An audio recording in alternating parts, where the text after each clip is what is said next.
Hey everybody, welcome back to Two Legs, a Paul McCartney podcast. This is episode 254.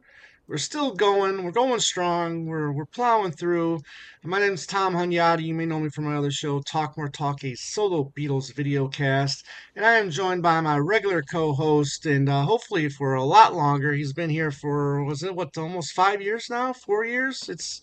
Time is just flying by, Andy. And Andy Nichols here is my co-host and buddy, Backwards Traveler. And Andy, what's going on, partner? Hey, partner. It'll be 5 years in October. Wow. Crazy. Flying by. Some 5 years, wasn't it? Yeah, it's been a great five, and we're just going to keep going, and many another more. Five. Yeah. Many more. And so we're going to be doing something that we did, that David and I did long time ago when we first started the show. However, it's a little more updated. We're going to be doing this now with Andy, and this is songs that Paul has done for films, soundtracks, and some that were withdrawn, some that were rejected, some that made the cut, and then later on we'll also add some songs, that Paul McCartney songs that just popped up in some other movies for no other reason, just because they're good songs and maybe they fit the movie. So, but before that, I do want to talk about a new DVD release that just came out. We're talking about it. Just came out this weekend, but this is going to be posted. This is old news by in a couple now, weeks. but yeah. Yeah, old news by now. But that is Revival '69. And for those that need more context, it's the album Live Peace Toronto that Lennon released, the Plastic Ono Band released in '69 was it? September '69 when this happened, and this was a very good documentary. A lot of good sound bites. So that's just a documentary about the concert. It's not the concert itself, right? Correct. This is a documentary about the concert. There are bits and pieces of the concert in here, but there's like no full live performances or whatever. They show bits and pieces of the Plastic Ono Band, on stage. The funny thing is that the Doors were were supposed to be the main headline. Nobody filmed them for whatever reason. So the Doors played at this, or they didn't? Yes, they did. They did, but it wasn't this. filmed. And then okay, it wasn't filmed, oddly enough. And then this was originally like a '50s revival. All the great acts from the mid '50s, Chuck Berry, Little Richard, Gene Vincent. You got Muddy Waters. You got who else? Jerry Lee Lewis. So you got all these like legends of '50s rock and roll here. And then come to find out, the tickets weren't selling. They got the Doors. Tickets still weren't really selling. I'm surprised with the power of the Doors alone in '69, right, that it couldn't draw. Right. I could see why the '50s rockers, in 1969, that's a tough pull. I would think to pull a huge to get a huge crowd and those are iconic stars of the '50s. Right, but, right. You're talking at the height. You're talking the height of pop, rock, the beginnings of prog. That's a hard time to get a sell, and obviously this is why we know who got added to it. Right, and I misspoke. I said Muddy Waters. It's Bo Diddley. But you also had a young Alice Cooper band there too, as well. They played, and they also backed up Gene Vincent. So, wow. But so that was kind of cool seeing a really young Alice Cooper here as well. But being from Michigan, he wasn't that far from Toronto. So really good documentary. Some really good sound bites. You got Klaus Vormann in there. The talking, got Alice Cooper in there. So this is produced recently. It's a new documentary. It's just all current interviews from I guess any of the living participants that are still there. Klaus, obviously. Yes, obviously, yep. So Alice Cooper, Robbie Krieger from the Doors, sure, is here as well. So a little bit from everything there, and again, check it out. Aquino Lorber put it out, and they do a great job with their home video releases. So good thing it's on Amazon, not that expensive. If you're a completist and you got to have, stuff with all five camps, Beatles and solo, I say give it a buy. You might like it. So Believe that is also streaming on Apple Plus too, I think. that is correct. And this will be a future episode on Talk More Talk. Probably the next episode after we review the Mind Games box set. Deluxe. So Yeah. yeah, so we'll be reviewing that DVD. So, but Andy, I know Paul has announced another tour date. Well, by the time this goes Stop. out, there could be more dates. There could be more. I would not be surprised if he does book a show in Liverpool or announces a show in Liverpool, which will drive a lot of people crazy. I'm sure to get a ticket, and you never know. It could be the last time he performs there. So what do you think? It's interesting. I heard Ken Michaels talk about this on Talk More Talk last week. Yeah, It's like every time there's an announcement of a show date, that's like an yeah, event now. That's a big thing. yeah. Right, right. Um, It's like you can't just announce the whole tour. I mean, obviously, when you announce some tour dates, you leave a day or two set aside in case the date sells so well that you can add another show. That part's understandable. But when you just another date just pops it just up for another it becomes town, this thing. yeah, Oh, he's because are people like hedging their bets, saying, oh, "Well, is it a new show? Is it right, or is it?" So he's just adding dates. right, Or right. before this latest one was added for Columbia, which I believe was for November 1st. So we're right around 19 or 20 dates for the fall I think it's tour. 20. I think Probably it's that 20 might have dates been the now. 20th now. Yeah, it's I Right. agree with you. I would not be surprised if he adds a Liverpool date, but from what I was told, in the UK those dates are locked in stone and there will not be, nothing will be added. That's what I heard through the All right. grapevine. So, Okay. but you never know. You never know. You never know. Yeah. So let's dig into this. Lester, was anything else that we wanted to bring up prior Newsworthy to? wise, I mean, by the time this is out, we'll have gotten the cube, hopefully. Right. Right. Um, Well, we're recording this on what's the date? The 12th. Today's the 11th of July, The 11th of July, and and we just got the email saying that our stuff has shipped. not So even labels have been created. right, Not labels shipped. have been created. Labels have been created. Well, That well, doesn't mean look, shipped. shipped.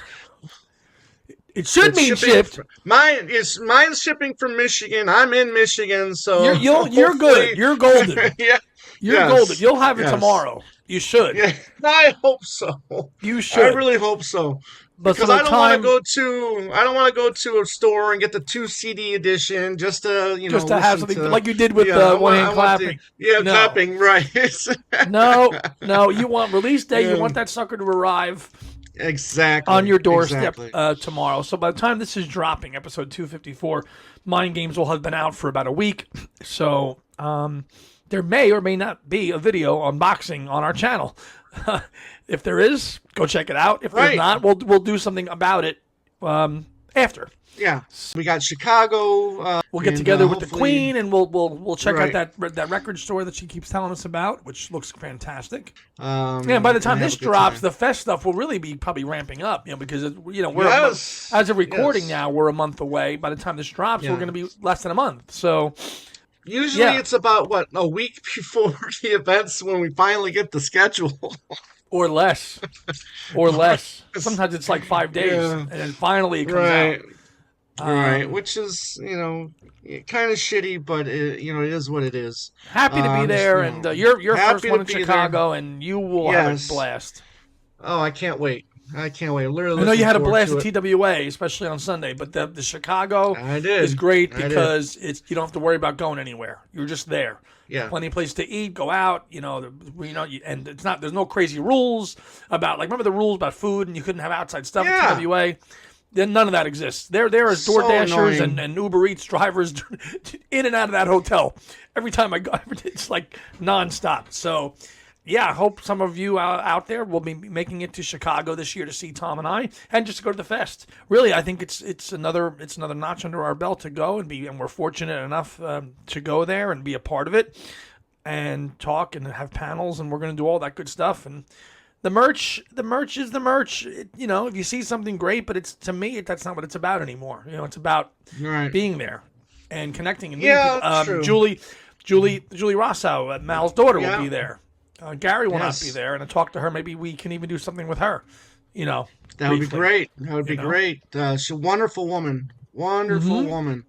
And Jay Bergen will be there. I think he had to miss last year Chicago, but No, he was he's there. going to be there.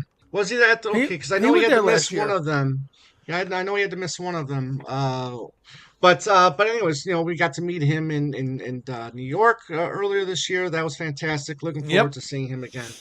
So, with that being said, we That's all can the news get that's fit to started. print. Let's just talk like movies. Like Yes. let's just before we even talk about the list, Paul and his desire to compose music or songs for films. Now, this is something that goes back to, as you just watched the other night, you watched The Family Way. This goes back to his Yeah. 20s. Yeah. So he's always had this panache to want to write music, songs, scores for films, going back to his Beatle days. And he's done quite a bit of work between the Beatle days and up to fairly recently composing, songs for movies. Some didn't always make the cut. Some were not. Some were better than others. Some are incidental. But I mean, it's been an interesting side project of Paul's. Obviously, the big ones, Live and Let Die, and the things like that we Right. know, and that's probably the best well-known one in terms of films. Oh yeah. Absolutely. I love the ones that kind of didn't go anywhere, that are not, that are kind of off the beaten path, but some that were rejected. But that would be a nice case study into Paul, and directors and why they rejected said songs. As we kind of go through all these, and some Right. of them have I slipped through the passage of time. yeah. They really have. They've slipped through the cracks, and I think he really enjoys this. I think he likes the challenge. I think he likes being commissioned to do, to come up with a song. And we'll talk about, particular songs that were whether or not he wrote them and they rejected them or he withdrew them himself. But I think he really enjoys, watching a movie and trying to see if it can inspire a song and or a music piece or just a couple. Just a couple chords, as well This is the was what we learned from the Family Way, yeah the But yeah, I watched the Family Way last night, and I tell you, I really liked it. We'll talk more about that in a few minutes. no, but it's the anti.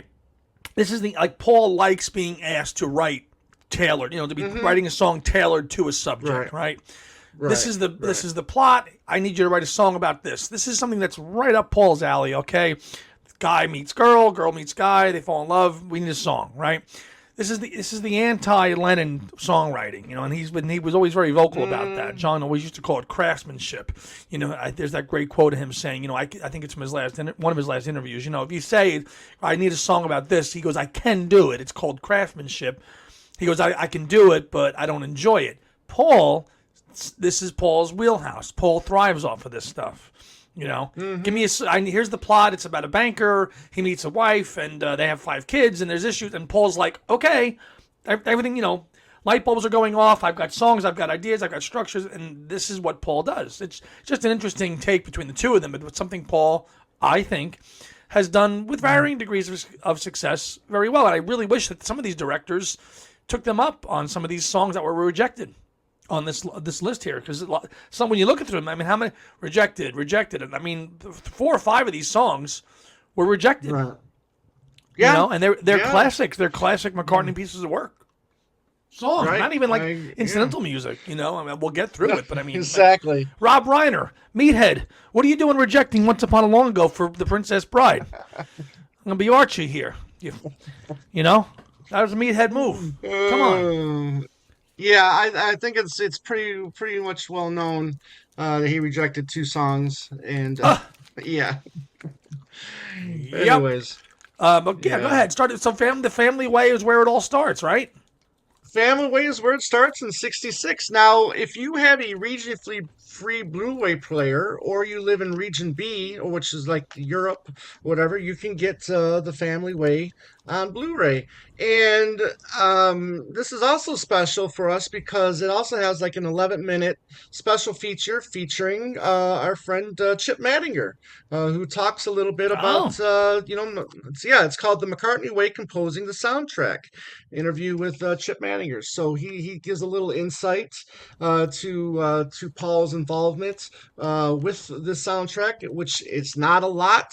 George Martin going this through was his George. pace and Yeah, the trying Family to, Way was more of the George yeah, Martin thing, and Paul. Ford, exactly.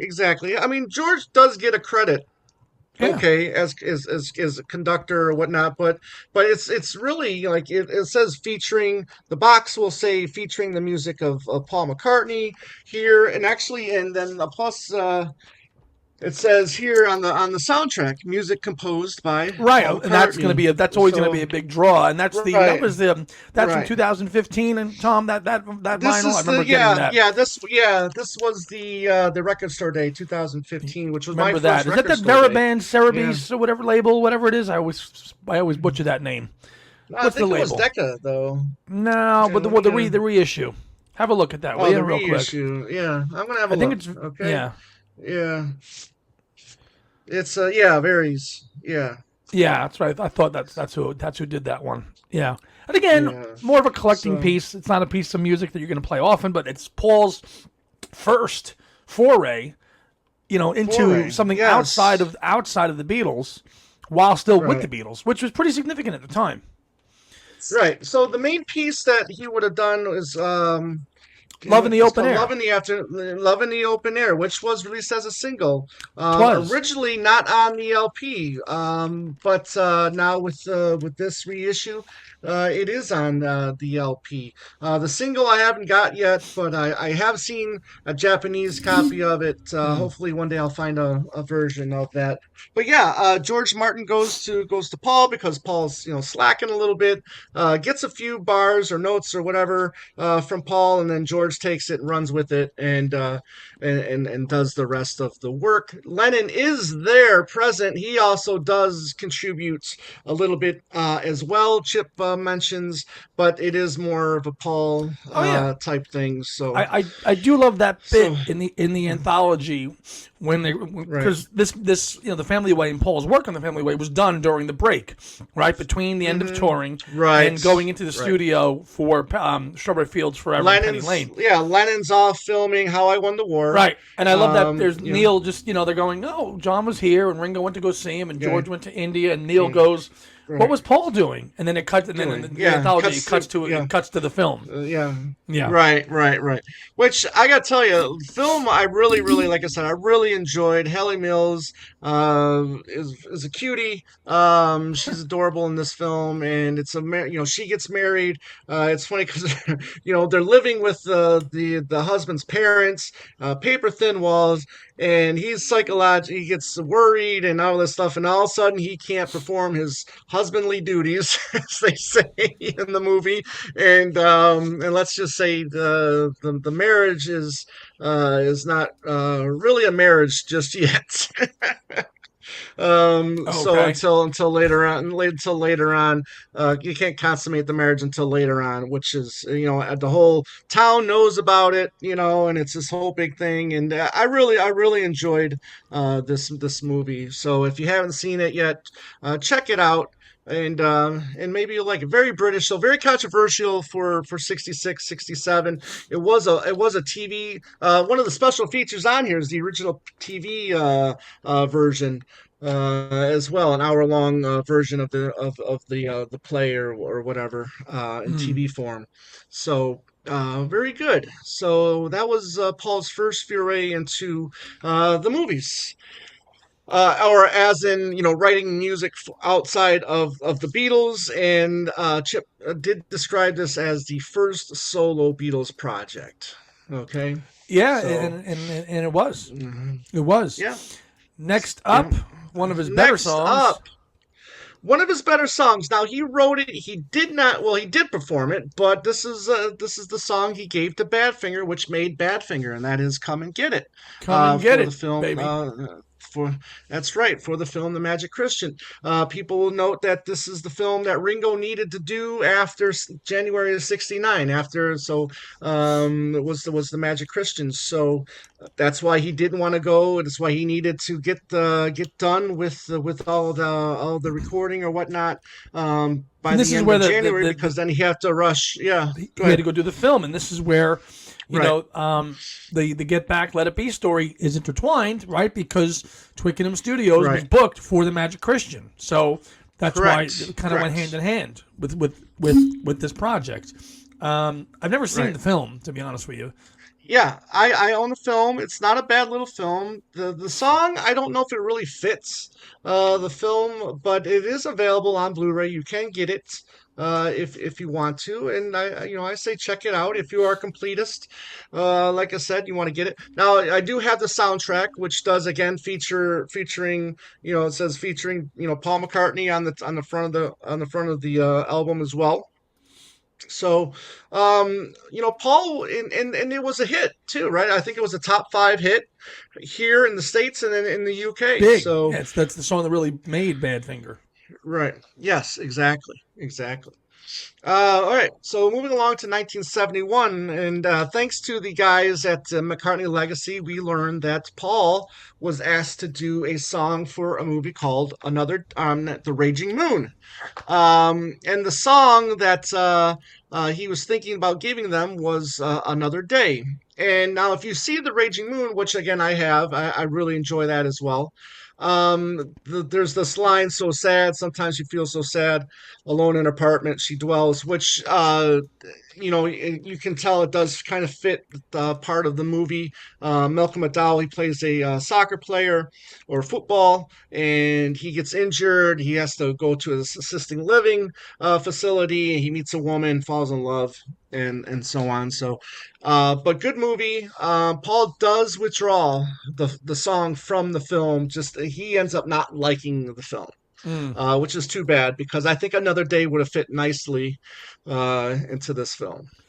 Yeah, too early in Okay, his solo career to maybe take maybe. that foray into it. I mean, I know he pulled it, Yeah. but you never know. The timing wasn't right, but the timing was right for the next song.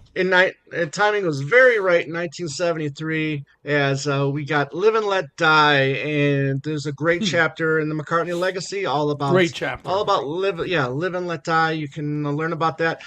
Here's the we got the 45. This is from Sweden right here. Now the funny thing about a lot of these picture sleeve 45s for Live and Let Die around the world is they don't really advertise that it's for the film Film. of the same name. So, uh, but this is actually one of them, Sweden. A couple of South America ones do too. But a lot of the main countries that release Live and Let Die as a single don't really advertise that it's for the film.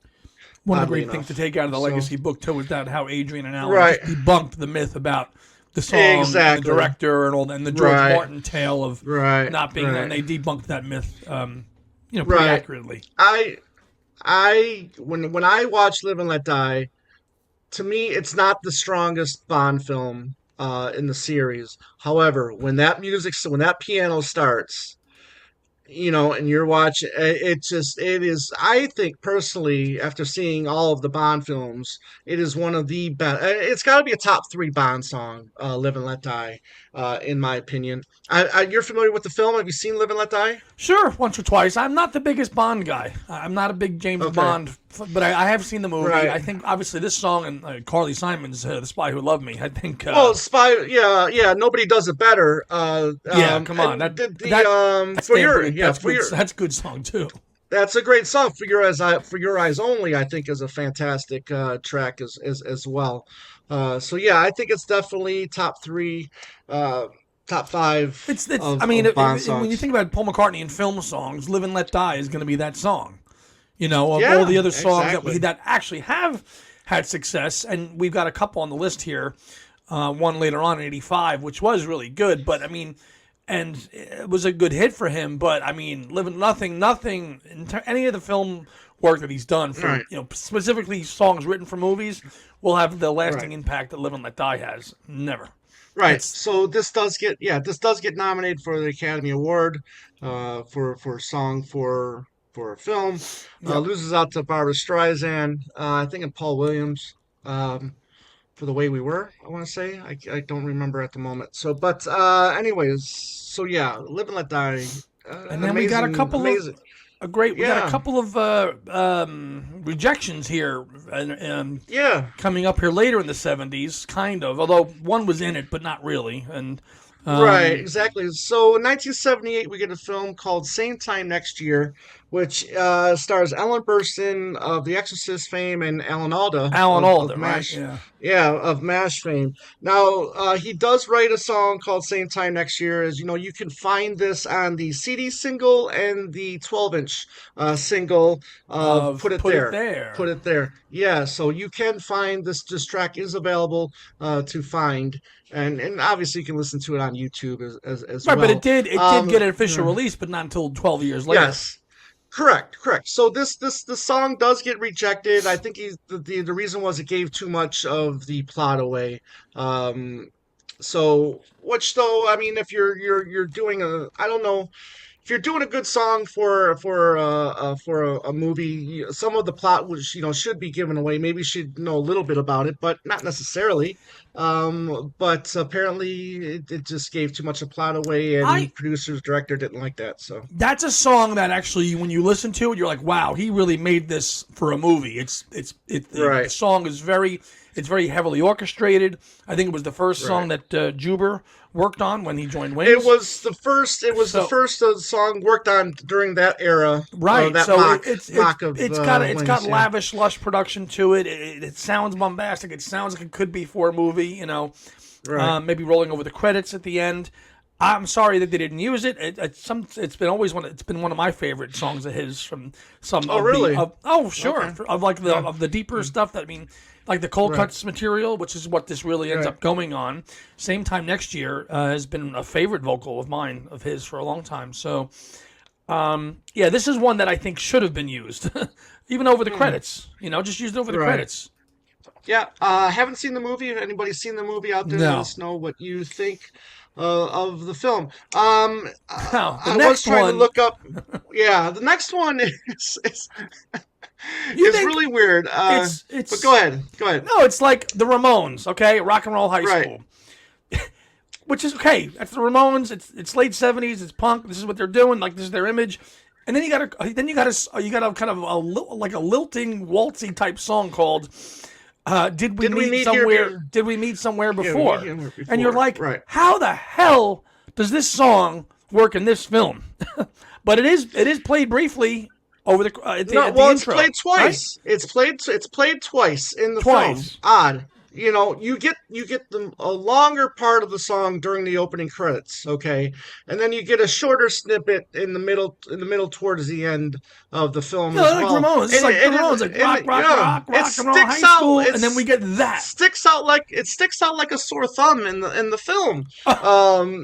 Because again, like you said, it's the Ramones, right? It's punk, it's high energy, and then here you just get this, like you said, This this song is like lilty, this lilting kind right, of. I think it's a right, clarinet that opens the song. yeah, Did we meet somewhere? And you're like, wow, okay, a great song, and as a song on its own. Again, that would not have been out of place, say, on Back to the Egg, maybe, no, not at all, not somewhere. at all. Yeah, right, It's just different. To be in the rock and roll high school by the Ramones, but it makes two appearances in the film. Long song. It's right. got it's the It section, should be happening noted, right? times, over and over. Will the king's horses and all the king's men ever find out what it's about? Like, it's very theatrical, but it doesn't really work for that film. Right. Not for that film. It should be noted that it's in the film only. It doesn't make the soundtrack. Okay, so there is still no official release of this song. Bootlegs No, only, I would imagine. only Yeah. boots now. Yeah. The Yeah. next one, Yeah. this was All another one right. that had potential too, but also rejected. But Yes. what was So the same movie, the same name, right? Same name. Now this movie seems like old times. This was starred Chevy Chase, Goldie Hawn, and Charles Grodin. This song seems like old times. I think it was rejected because they said it was like too sentimental, whatever Hmm. that means. Um, Okay. but again, I haven't seen this one, so I can't really necessarily say if the song fits the film or not.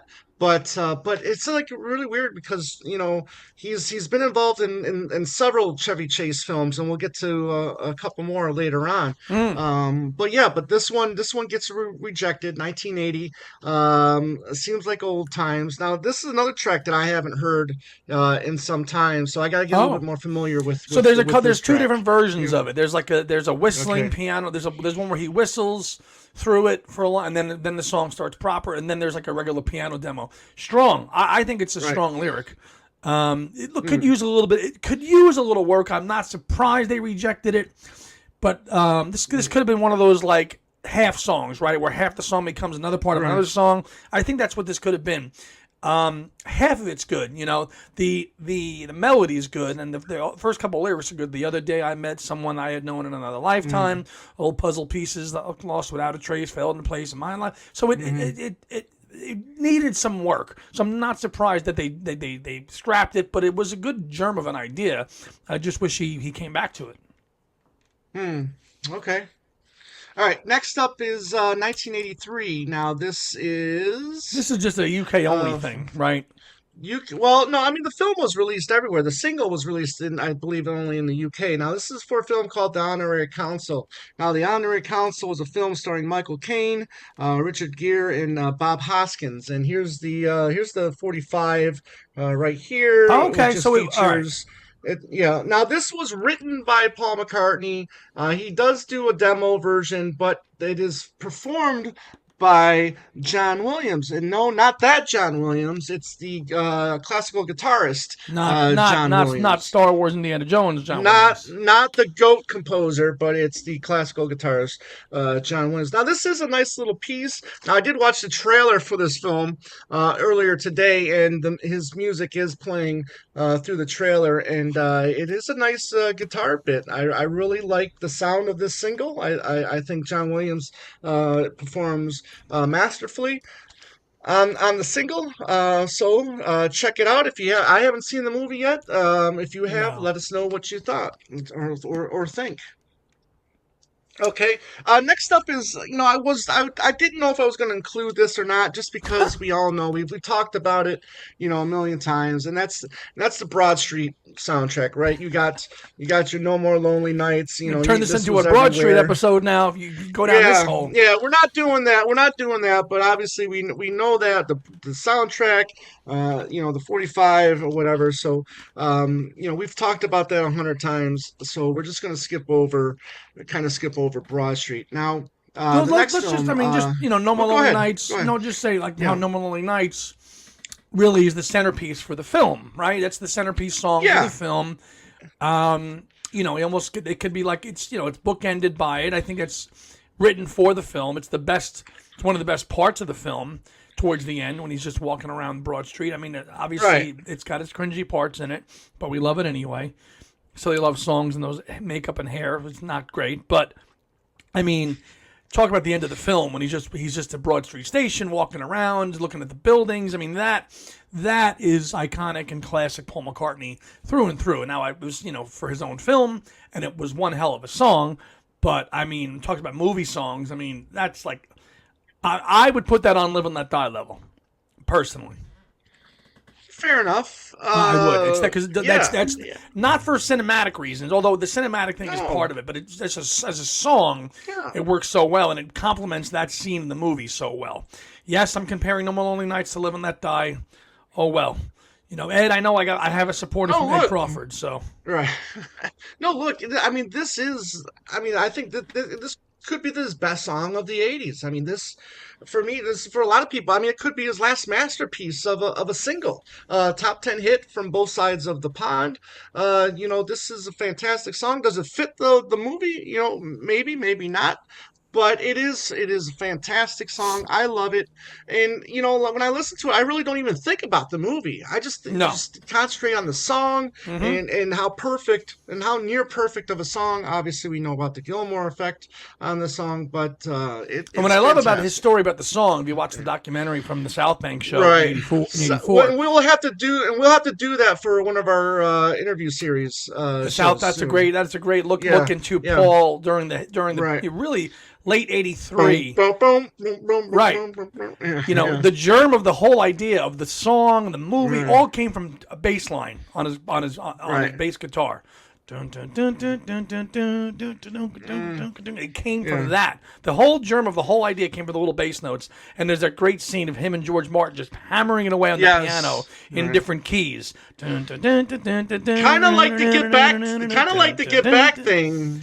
It's Coming it. out That's just out of thin air. out of thin And air, pulling this thing air. together, Right. and that the South Bank. Right. We're gonna do that one soon. We'll probably do that next Yeah. month, maybe, because it's the South Bank show, and he's done a few of them. He did one in '78. He did Right. but the Broad Street one on South Bank is great because his hair is like Right. weird. He had his hair was like Right. parted to the other side, which he admitted Yeah. was like, "What the hell was I doing? Why did I part my hair to the other side for a while?" It's from that period, so that's a good. Right. We'll do that next month. But yeah, good song, and hell, we're a little bit biased, but oh well. Next one. Oh wow. All right, so Twice in a Lifetime from Hmm. 1985. This movie stars Gene Hackman and Anne Margaret, many others. Again, another film that unfortunately I haven't seen yet, so I'm curious if anybody out listening has seen it. I do want to see this eventually. I don't think it's been released on DVD or Blu-ray, but it features the song "Twice in a Lifetime" from Paul McCartney, which plays at the during the end credits. And you can only get this really on physical media on that 1993 Paul McCartney collection of Pipes to Peace. Correct. Yeah. Correct. It's the only So, way you got that. yeah. Well, initially, and then it came out on the archive. It came out. It was on the Pipes of Peace archive Yes. Correct. in Correct. On the Pipes to Peace 2015. archive But too. Right. until then, the only way you could get that was on that On the 1993 93. Pipes of Peace. Right. And when I first heard that song, it's blaring sax. Who's the one that likes to make the joke on our show? Was it Harry Benson? Always with Yeah. twice in a lifetime. Harry mean, Betts, our friend Harry loves He loves bringing up Twice in a Lifetime. This one has schmaltz written all over it, right? You hear that 80s sax coming right into your eardrum, and you're like, whoa, this is a high class schmaltz here with this sax. Now, the schmaltziness aside, it's a good lyric. Again, maybe a little more craftsmanship-y type of writing, specifically for it. But I do like it's a great vocal delivery. Yeah. I know because it's happening Yeah. to me. I know. Cheesy sax out. Yeah. Yeah, I would have loved to have seen this as a single. Maybe if the album did, or maybe if the film did a little bit better, they would have released it as a single. I do not know, but again, Yeah. no soundtrack issued for the song. But again, it's okay song. I don't mind it. Right. It's just again, I just don't. I don't thrive to hear it though. I mean, it's nothing No. that the song doesn't like ever. I never ever seek to listen to the song because I just don't find it's a strong enough song. But it's not. I'm not going to skip it though because I don't play it that No. much. So when I do hear it, I'm like, oh, cool, okay, twice in a lifetime. Right. But it's nothing I'm going to play on a repeat for a day or. Not like it's not on. Okay, Right? next up. 1985, and the last time we get a top 10 hit from Paul McCartney in a song that I still think he should One of your play favorites. live. Why do you want to play this song live? I Fuck out of here. this would be so God. easy for him to do, and I think the fans how would do go you do? nuts. No one else Exactly. can dance like It's you. a good Oh, it's a all of good us. crowd it's a good crowd song that the crowd can participate in. Please, So please, with please, this. please, I like exactly. I like the song, okay, as it Right. is. To play it live, fuck out of here. Yeah. No. No. So obviously, Spies Like Us, Chevy Chase, Dan Aykroyd, I, again, this is just this was recorded during the press to play sessions. This was kind of almost set the tone for press to play, if you will, because it is a very 80s sounding track. And it does well. So I think with the production, I think it gives them the confidence to kind of lean that way towards that way with the production of press to play. Maybe just my theory. Let me know what you think. But again, the song I think is fun. The video is fun. You get clips from the movie in there, and I am not a big fan of Spies Like Us, the film. I don't find it very funny at all. I think Chevy Chase and Dan Aykroyd have done better stuff. Yeah, But the blonde in the film who ends up marrying Dan Aykroyd is pretty hot. But other than that, I don't really think much of the film, but I do love the song. and I love the song as it is. I mean, maybe he should have thrown it on press to Yeah. play and not left it as a standalone Yeah. single. Right. It's a Right. good catchy song, and it was a good hit. And it probably it's one of his better known movie songs if you're a big movie buff, person. Mm-hmm. And it's first you first got it available on CD on press to play. It was on those on the 93. That's how you were able to get the Spies Like Us on CD Well, unless initially. you got the 45, yeah, on CD, right? CD, Yeah, CD, yeah. yeah, So for right, sure. yeah, Um, right. now we got the Meatheads film next. Yeah, Meathead, Princess Bride, 1987. Two songs, "Beautiful Night" and "Once Upon a Long Ago." Now, I do think "Beautiful Night" would have fit better than "Once Upon a Long Ago," in my opinion, for the Princess Bride.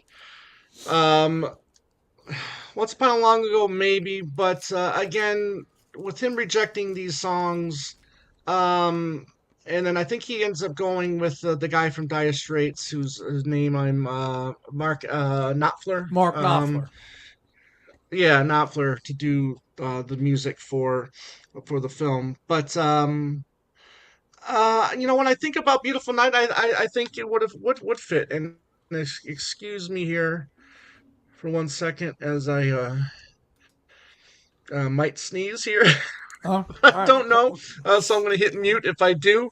But I think it passed now. But what do you think? I mean, you've seen The Princess Bride, right? Do you think though these two songs would have fit that film? I think Beautiful Night would have fit better than Once Upon. I mean, maybe. Yeah. But Once Upon a Long Ago has more of a kind of a movie type quality to it than Beautiful Night. If you listen to Yes. Once Upon a Night, it Yeah. has much more of a cinematic quality to it than Beautiful Night. So maybe Once Upon a Long Ago, actually rethinking it, might have actually been the better choice for that film than Maybe. Beautiful Night. I mean, I can And see beautiful. Yeah, well, Beautiful Night I at can see that Beautiful stage, Night playing. was I can see it playing at the end credits during the end credits. yeah, that could have been more an end credit song. But at that stage, the song was still in the '80s production. There was that version that he worked up with Billy Joel's band in Right. '86. Right. So Right. it was going to be a little Right. more raw and edgier, and maybe Rob Reiner felt that it didn't suit that film. Maybe if again, obviously he revisits it 11 years later in Flaming Pie, but I think Once Upon a Long Ago probably actually would have been better for that film. Hmm. Uh, Yeah. um, And if it is part of the film, maybe it does get a U.S. release as well, and not just a yeah, UK release. yep.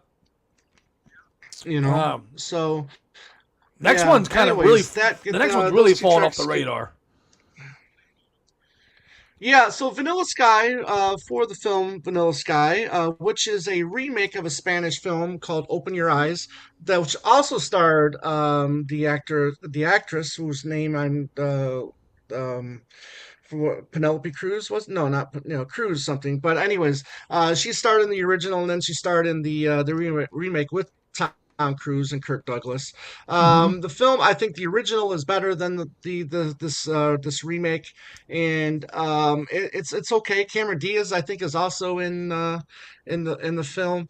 Vanilla Sky gets nominated for an Academy Award. Um, you're saying it is available on a soundtrack. The soundtrack was released on vinyl not too long ago. Right. But what are your You can't, but thoughts? you can't get Yeah. it on its own, right? It's not. It's No, no, no, no. no. It is not on its own. I'm sure promo CDs that went out, and it is, I think, available on. Was it Pure McCartney that it's available on? I can't remember what it is available on CD on a comp Not on this. because I do. No, you know what it is. I did know what it is. I did get the Vanilla Sky soundtrack on CD, The and soundtrack CD, yeah, but that's where I it's think. not on any Paul Yeah, comp. yeah, that's yeah. I do Maybe, remember. Do you remember yeah. watching him? I have to He double check. performed this on the Oscars. Do you remember that or no? Did you see that? Do you remember Yes, watching that? yeah, I did. I did watch. I did watch it. Yes, And yeah, it was heavily in his yeah. set list there. When I first saw him in 2002, it was part of the set list because Right, it was, he had come back to touring and right, he played it on the Oscars in 2002 and it was part of the set. Good little acoustic right. ditty, good whistling bit in it. I've always enjoyed it. It's a nice little soft, quick song. This is your time. This is your day. You've got it all. Don't blow it away. A little Yeah, whistling. I like it. It's one of the right. stronger ones. I do. Okay, okay. Yeah, I find it fine. This one hasn't aged, if you want to say, well for me or whatever. It's not. It's again, it's a track that I don't necessarily seek to listen to, but again, if it comes on, I'm not going to turn it off. Mm. But again, I'm sure a lot of people have Paul McCartney fans know this movie. Maybe they've seen it, and maybe they've seen the original as well. But yeah, so that's 2001 Vanilla Sky for Vanilla Sky. Now I included this one because if you didn't know bootlegs at the time, this was a brand new song for you. And that was the 2003, and I got the other two songs that are on the soundtrack as Hmm. well, and that is "A Love for You" for the In-Laws, again for 2003. Now again, I wasn't big into bootlegs. I had no knowledge of this song Oh, you didn't know whatsoever. it? No, and I gotta tell you, the minute I heard it, I fell in love with the song. This is one of my favorite songs from the Ram sessions. As we know now, come what 2012 when the archive releases got released, and that was part of it. Now here's another interesting bit. Now "Live and Let Die" is on this soundtrack Hmm. as well, and it's the one hand clapping version. So I'm wondering if that would have been the first official release for the one hand clapping version of "Live and Let Die," Yeah, that might have been. possibly. You know, and "I'm Caring" is also on the soundtrack as well. So, "A Love for You." Thoughts on that one? I was not. I knew a love for you because I was a bootleg guy. So it You was. did? Okay, Oh, yeah, yeah, yeah. I was yeah. like, okay. I was just happy that it got a commercial release finally. So I was like, Right, okay, and it right, sounded the quality was a little bit better. I'm like, okay, all right. Now I don't right, have to hear it on a crappy bootleg. I can actually hear it on a really good soundtrack. right. And it was that was for me. That was a big moment in time. Like, wow, "Love for You" is coming out. But wow, that goes all the way back to Ram. That was like a huge deal at the time. To come Mm, out. What year is mm, this now? 2003. yeah, 2003. Right, Yeah. that's a big So deal back then. I bought the soundtrack. Yeah, yeah, I bought the soundtrack just to get that song, and love it, love it, love it, love it. Um, Now I haven't seen the movie In-Laws. I have seen the original. It is a remake. The original And I was haven't good. I saw that a seen. few months ago for the first Yes, time. The original was yeah, great. yeah, yeah. I like the original. So now we're gonna jump to 2009, and when I heard that Paul McCartney, my favorite musician of all time, was going to do a song for a film starring my favorite actor of all time, Robert De Niro, mine was blown. I was very excited. Um, but the song is called "I Want to Come Home," and that's for the Mm, movie Everybody's Fine. everybody's fine. Yeah. Did you end up seeing that movie? No, no, Okay. I did not see the Okay. movie, All but right. I love the song. Right. Yeah. So De Niro is a widower. He goes off or a recent widower. He goes off to visit his three kids, and he learns that not everything is exactly as it was perceived. He's working all of his life, so he doesn't. He's not in their life as much as his deceased wife was. So now he's learning all of these things about his three children, and he deals with it in with the movie, and the song is a nice companion piece, I think, Mm. to the film. I think it fits nicely, and I think it was a really good job. Again, on the slower side, right? I mean, a lot of these songs for these films a little bit are on the slower side, right? More ballady Spies type Like Us songs. aside, but yes, they are love for Yeah, you right, aside. Spies Like Us, but Live and Let Die, obviously. But right, they're gonna be much more right, ballady, right, again, more cinematic. They're gonna convey emotion, right? And I want to. I mean, it right, does it great with "I Want to Come Home" flawlessly. right. And Oh yeah. but again, no, I think there was a CD. I think there was a promotional CD release single of this, but not There commercial. is a promotional CD, right? Not commercial, but you can find It was a one on yeah, there's a eBay. promotional release of Yeah, "I Want to Come Home," but yeah, then we thankfully got yeah. it included on vinyl with the singles box set. With the singles, but And you got the correct. demo Yeah. on the other side. So some of these songs we're going to get to, Yes. especially the True. next one, like you're getting, he brought attention to them and gave us single releases for him. You would have thought maybe he would have done the same thing for Vanilla Sky, even maybe like he could have. Why not include Vanilla Sky Mm, in the 7-inch singles? right. Or something else. It's an interesting choice.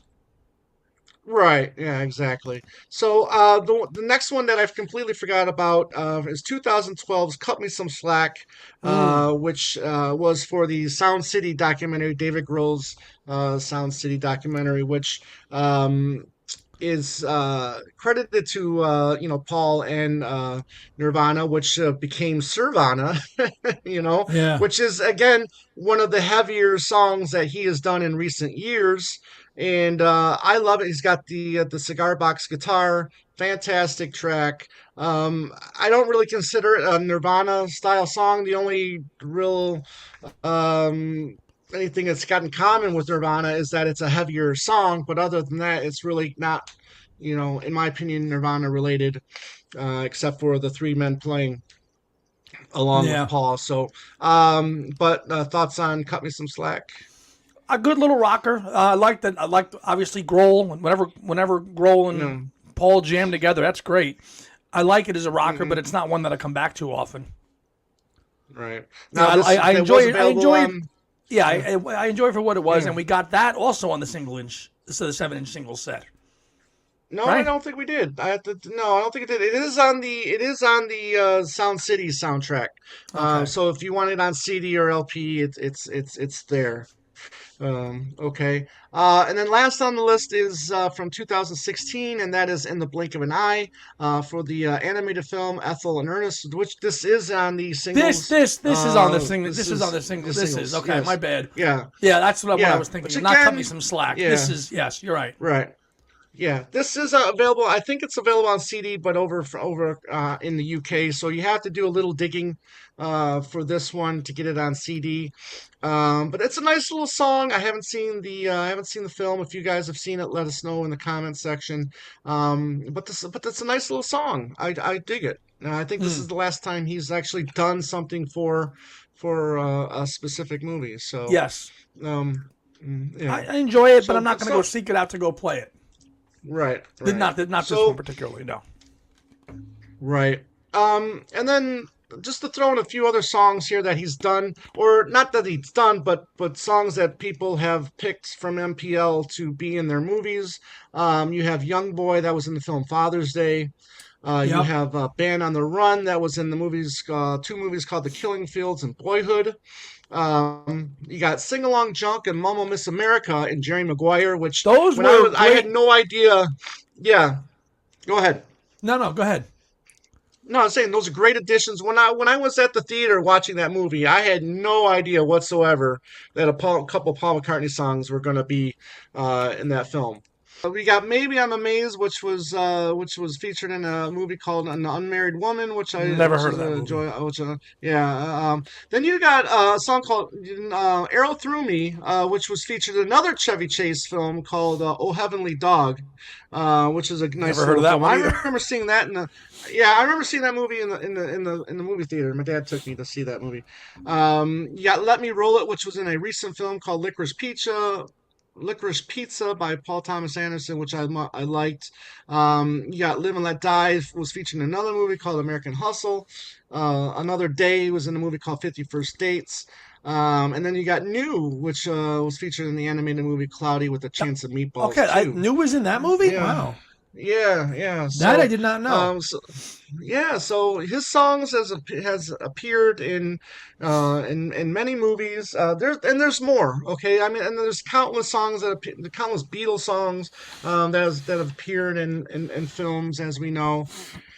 And there's more Paul McCartney films are songs that are in films as well. Those were just a few that I decided to jot down. But again, what are your thoughts on these films? Paul's involvement with these films? Let us know in the comment section. And I enjoy doing this one. And I'm sorry, Andy, that I gave you my sneeze. Yes, thank you for sending that halfway across the country. Yeah, right. Oh, but anyways, other than that, Andy, what do you got going on? You got anything else going Yeah, well, on your other channel? I'll have some concert reviews as we get through the rest of the summer on there for some shows that I'm going to be going to see. As of this post, I'm sure it'll be up yet or it may not be up yet, but just like my co-host did a few weeks back, he did an appearance on Ranking the Beatles. I have done an appearance on Ranking the Beatles Ah, as well yes. with Jonathan and Julia Petrus, and the song that I did was Babies in Black. So I don't know when that's dropping, but so I was on there just like Tom was. Tom, Right. you did the medley, right? You did You Never Give I Me Your did, Money. but yeah, You Never Give Me Your Money, which is the song that's on their website now. So again, go to Ranking the Beatles and check out my appearance there. And like Andy said, if he's not on there yet, he should be Should be. on there soon. We're at 2,040 subs now, so I am going to be keeping going live here on Sundays on Two Legs, which has been a nice little regular thing to kind of do our thing. Tom might do the same thing in a few months as well, too. So it's a nice. We enjoy the live interaction with people. Right. Yeah, absolutely. And whether we do a live stream together or separately, we just want to find ways to connect with the fan base and help grow the channel. So please participate in those live streams if you can, and hit that like button, hit that bell, so then you can be notified when we do go live. So be on the lookout for those shows. Um, for me, for Talk More Talk, this, like I said before, Mm. this is Mind Games month. So by the time this episode is posted, we'll probably have part two of Mind Games up, and that is our review of the box set Mind Games box set. So that'll be our next show. The show after that, we'll probably end up reviewing the Revival '69 DVD documentary, and then.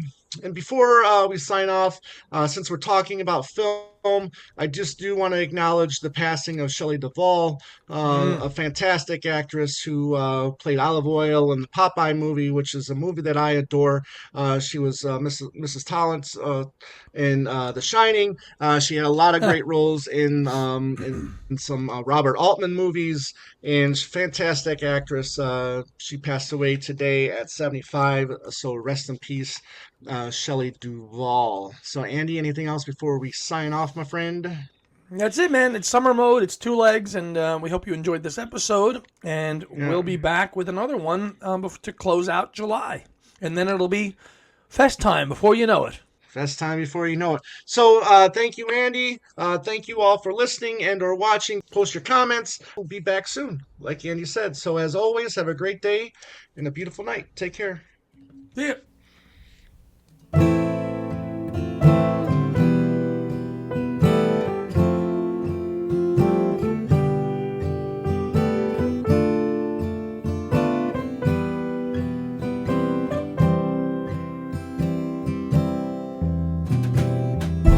listening to Two Legs, a Paul McCartney podcast, hosted by Tom Hunyadi and Andy Nichols, with musical contributions by Dylan